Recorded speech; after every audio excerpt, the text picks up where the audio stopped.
Hi everybody. I'm just going to read this document that I wrote. I want to read it so that people that don't like to read can hear it. So I'm just going to do this right away, see if I can get it in on a YouTube video. Okay? This is good news. The American Church of Religious Freedom is the name that I have given to the religion of the American people that has existed undefined within the two self-evident truths proclaimed on July 4th, 1776 in the Declaration of American Independence. 234 years ago, this July 4th, our nation was, as Abe Lincoln said in his Gettysburg Address, conceived in liberty and dedicated to the proposition that all men are created equal. Out of this famous proposition of equality, authored by Thomas Jefferson, emerged the co-principle of dynamic force and direction that states unequivocally in Jefferson's words that all men are endowed by their Creator with certain unalienable rights. Ever since that day, the phrase all men are created equal has basically piqued the minds of the great thinkers worldwide as to exactly what Jefferson meant by that.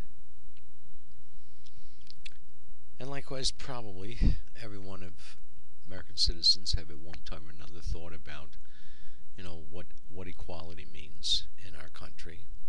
Went through the whole civil rights union deal back in the 60s, trying to figure that out. What is equal? And, Americans know that equality is tied in with the unalienable rights, the endowment by God of unalienable rights. But,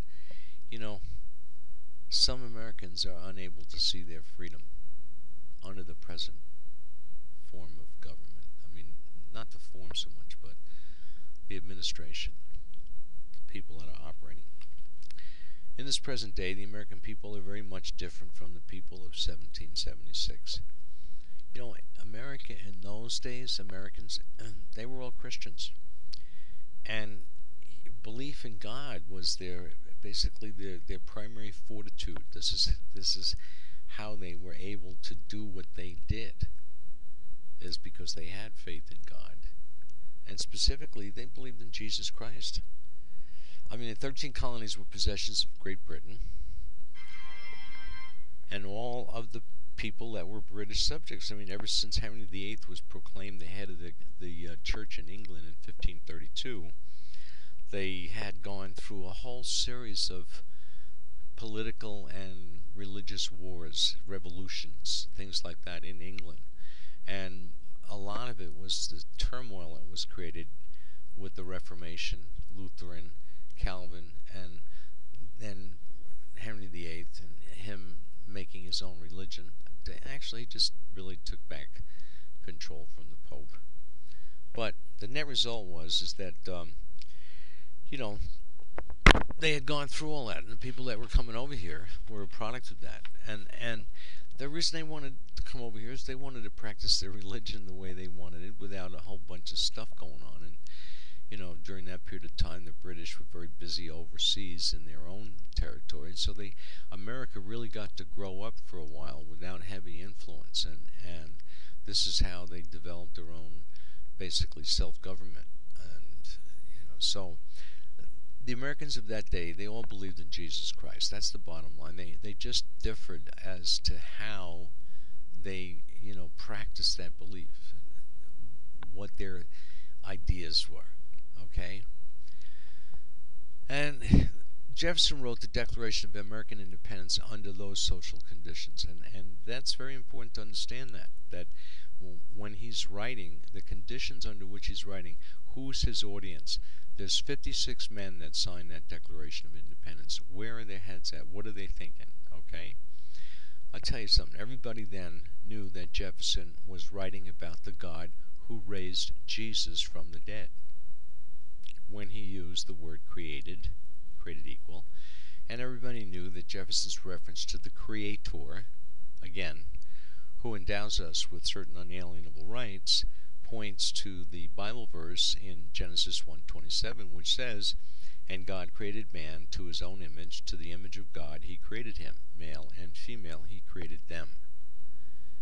So that statement is, they're all Christians. They're just not going to talk about it specifically, because Jefferson and I guess all of them agreed that that was your own business. How you wanted to do your religion was your own business. So they weren't going to ask you, what you want to tell people, fine, but they weren't going to bug you about it. So that's how they didn't mention the name of Jesus in this document. It wasn't necessary. And I don't think it's necessary now if you just use your head. They certainly weren't any other religion other than Christian, and they weren't talking about any other God other than the God that raised Jesus from the dead. And, you say, well, you're talking about abstract God and stuff. No, I'm sorry, that's not the case. 56 men representing us here now, and all Americans through all time, at that historical Congress in Philadelphia, signed their names in a unanimous agreement with the Declaration of American Independence authored by Thomas Jefferson. By the agreement of these 56 men, we, all who claim to be Americans, are each and all committed to rest the strength of our nation directly upon belief in the one God who raised Jesus of Nazareth from the dead, and on the belief that this one God endows each individual person with certain unalienable rights, that among these are life, liberty, and the pursuit of happiness. That's pretty simple. That's what everybody was signing. And they're all Christian. So this is kind of, they were so pressured. They didn't know how amazing this thing was, and neither did Jefferson. But I suspect he had an inkling, because he was a very spiritual and religious man. In 1786, he wrote the Virginia Assembly's bill for religious freedom, and that is a very important document in the construction of our Constitution. So he was talking about religious freedom, the freedom that we have, life, liberty, pursuit, happiness. The freedom that comes from unalienable rights is primarily and first and foremost the freedom of religion, because you can classify everything that you're doing as your religion. That's what freedom of religion is. That's what unalienable rights are. They're not defined, but they're not limited. And the only limitation you have as a citizen is if you go and basically break the common law of man, which is you violate someone else's personal space in some way, shape, or form. Either you go and steal from them, or you steal from them in some way, or you cause them some kind of harm, or interfere with their freedom. That's common sense. And Jefferson figured, well, that's all we really need. We just need the truth. We don't need a bunch of stuff. If you look closely, you will see that the two self-evident truths are a direct reflection of the two great commandments that Jesus gave when he was questioned about natural law, and that was in Matthew 22:36-40. Just listen to these words, and at the same time think about the two self-evident truths. Okay, just listen. Master, which is the greatest commandment in the law?